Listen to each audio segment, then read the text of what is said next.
कुछ चंद दिन पहले जफरुल इस्लाम ने क्या किया, फेसबुक पे पोस्ट डाला और बार बार तबलीगियों का समर्थन कर रहे थे। वो तबलीगी जमात, वो जमात जिसकी वजह से 30 से 35% मामले हमारे देश में बढ़े।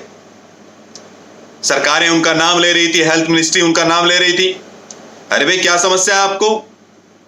तबलीगी जमात की वजह से अगर मामले बड़े हैं तो क्या तबलीगी जमात पूरे मुसलमानों को रिप्रेजेंट करती है? नहीं करती है। तो फिर उसके बावजूद भी आप तबलीगी जमात का फेवर क्यों कर रहे थे? वकील क्यों बने हुए थे? और आप कुवैत, अमन और अरब के जो फेक ट्विटर हैंडल है, फेक जो हैंडल थे, उन पर जो ट्वीट आई उनका रेफरेंस लेकर के इस्लामोफोबिया का डर फैलाने का प्रयास कर रहे हैं। इस कुछ चंद लोगों का इतिहास रहा है कि बार बार अरब देशों के शरण में जाना। कुछ दिन पहले आजम खां भी एक चिट्ठी लेकर के गए थे अरब देशों के पास में, लेकिन अरब देशों ने उनका कोई समर्थन नहीं किया। अरे भाई, किस तरह की मानसिकता है? इतिहास के झरोखे में देखे तो साहब वलीउल्लाह ने अहमद शाह अब्दाली को भी आमंत्रित किया था, जिन्होंने पूरे मथुरा और बनारस में कत्लेआम मचाया, हिंदुओं का नरसंहार किया उन्होंने। और ऐसे बहुत सारे आक्रांता इस देश में आए और आके चले गए। लेकिन मैं इन बाबर के वंशजों से पूछना चाहता हूं कि बाबर के वंशज होने का ढोंग मत रचिए। आप बाबर के वंशज नहीं हैं, औरंगजेब के वंशज नहीं हैं। इस देश के ही थे आप कन्वर्टेड मुस्लिम हैं, आपका धर्मांतरण हुआ है। तो इस तरह की जो जहरीली मानसिकता है उसे प्रचारित और प्रसारित मत कीजिए। इस देश को तोड़ने का प्रयास मत कीजिए। इस देश की संप्रभुता को मत तोड़िए। इस देश की एकता अखंडता को मत तोड़ने का प्रयास कीजिए। ये देश सोने की चिड़िया था, है और रहेगा। तुम्हारे जैसे कुछ चंद लोगों की वजह से ना तो ये देश बदनाम होने वाला है और ना ही देश रुकने वाला है। आज 21वीं सदी का भारत है, ये सुपर पावर बनने वाला भारत है। इस देश का नेतृत्व कर रहे हैं हमारे यशस्वी प्रधानमंत्री नरेंद्र मोदी। इस देश में एक सशक्त गृह मंत्री अमित शाह जी है। ये देश निरंतर आगे बढ़ने वाला है, प्रगति की राह पर जाने वाला है।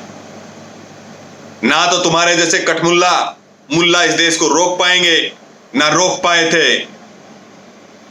और समझ लीजिए कठमुल्लाओ, ये देश रुकने वाला नहीं है। बोया पेड़ बबूल का तो आम कहां से होए। जब 70 सालों से जब जहर ही बोया गया है तो जहर ही हम लोग काटेंगे। कांग्रेस पार्टी और सेकुलर जमात ने वोट बैंक की राजनीति के नाम पर पिछले 70 सालों तक ऐसे ऐसे सांप और सपेरों को दूध पिलाया है कि आज वो लोग जहर उगल रहे हैं। हमारे देश की संप्रभुता के खिलाफ जहर उगल रहे हैं। हमारे देश की एकता अखंडता को तोड़ने का प्रयास कर रहे हैं। हमारे देश के संविधान के खिलाफ जहर उगल रहे हैं। और वो लोग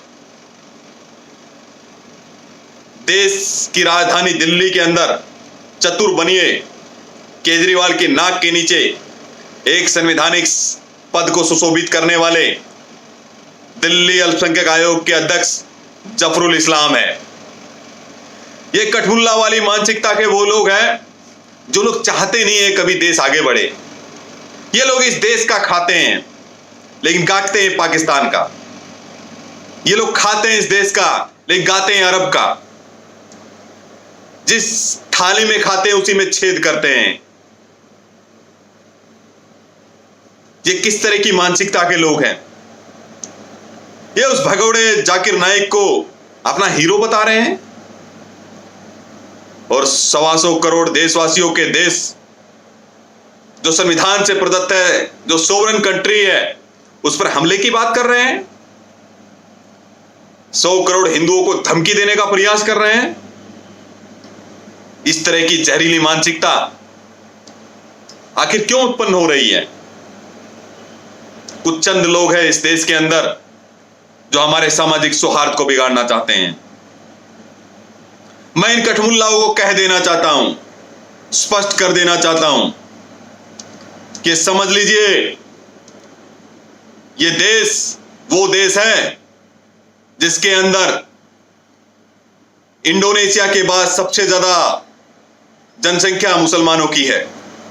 ये वो देश एपीजे अब्दुल कलाम का देश है, ये जाकिर हुसैन का देश है।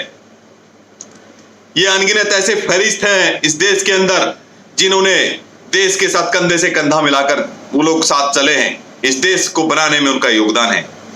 लेकिन जो कठमुल्ले वाली मानसिकता के लोग हैं,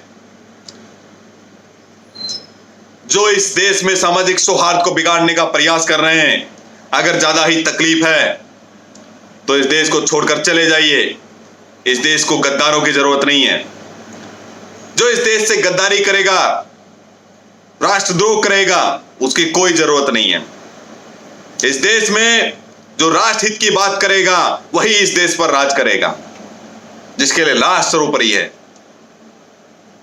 कुछ चंद दिन पहले जफरुल इस्लाम ने क्या किया, फेसबुक पे पोस्ट डाला और बार बार तबलीगियों का समर्थन कर रहे थे। वो तबलीगी जमात, वो जमात जिसकी वजह से 30 से 35% मामले हमारे देश में बढ़े। सरकारें उनका नाम ले रही थी, हेल्थ मिनिस्ट्री उनका नाम ले रही थी। अरे भाई, क्या समस्या है आपको? तबलीगी जमात की वजह से अगर मामले बढ़े हैं तो क्या तबलीगी जमात पूरे मुसलमानों को रिप्रेजेंट करती है? नहीं करती है।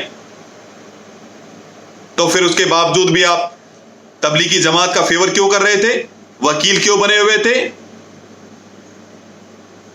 और आप कुवैत, अमन और अरब के जो फेक ट्विटर हैंडल है, फेक जो हैंडल थे, उन पर जो ट्वीट आई, उनका रेफरेंस लेकर के इस्लामोफोबिया का डर फैलाने का प्रयास कर रहे हैं।